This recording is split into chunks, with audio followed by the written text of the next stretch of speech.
Ice cream lovers, welcome to this session of Scoop School. It's great to have you here. We just love providing content for you, but sometimes we do get a little bit busy training, trade shows, doing classes, single day events.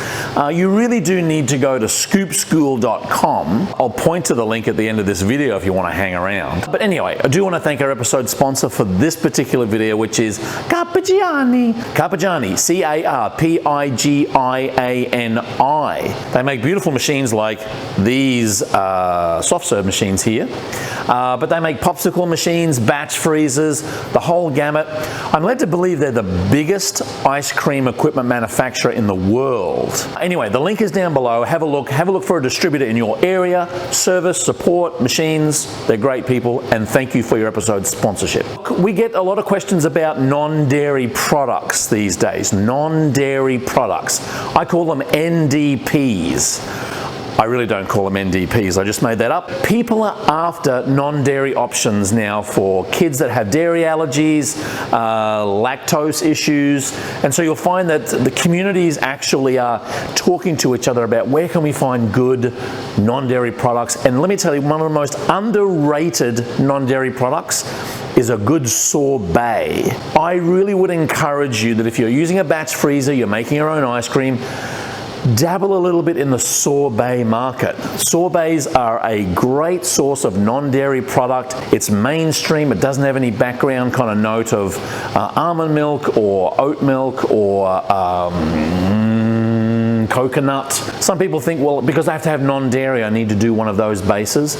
But water ice and sorbets are a great source of non-dairy frozen desserts. The basic makeup of a sorbet is sugar, water, a little bit of stabilizer to kind of keep it in the case longer, and fruit. Either fruit puree or fruit straight from the fruit itself. We often get asked about, well, what's the best kind of type of fruit? And honestly, it doesn't really matter. What does matter is how ripe the fruit is. So you may look at this lemon and say, you know what, it's reached the end of its life and it's probably no good anymore. Doesn't kind of have the taut skin like it used to. Like kind of like you get old and you don't have the taut skin like I'm used to. The sugars are kind of really fermenting and becoming quite strong. The flavor is extremely strong in fruit that's just about reached its use by. A classic example is bananas. You say bananas, I say bananas. If you go to the grocery store and look, there's always the kind of, look, the new kids on the block, the green bananas down the front here. Then you've got the kids that have been there a long time and they're just hanging out and they're mainly yellow. And over the end of the boomers, the old bananas, they got spots all over them, they're getting a little bit droopy. They are the best bananas for sorbet because the sugars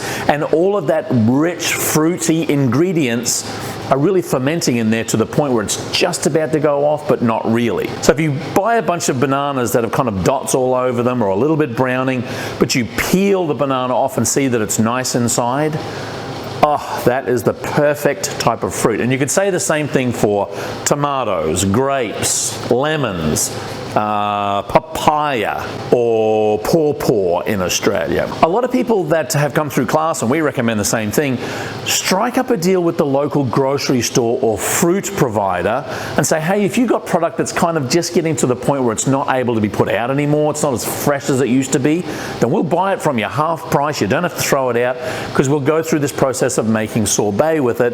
And honestly, you'll have such a great, strong, rich tasting sorbet with that fruit, the citrus, the grapes, the berries, that your customers will keep coming back over and over again. So that's the lesson for today. Old fruit is good fruit. Do want to thank again our episode sponsor, Carpigiani, and their link is down below, as well as a whole bunch of other information down there. Look, while you're in the clicking mood, over here is your subscribe button. Blink, blink. Click on that. Down here is a pretty good video I think you'll want to watch straight after this one. And over here, under the arm, Scoop School, take you straight to the website.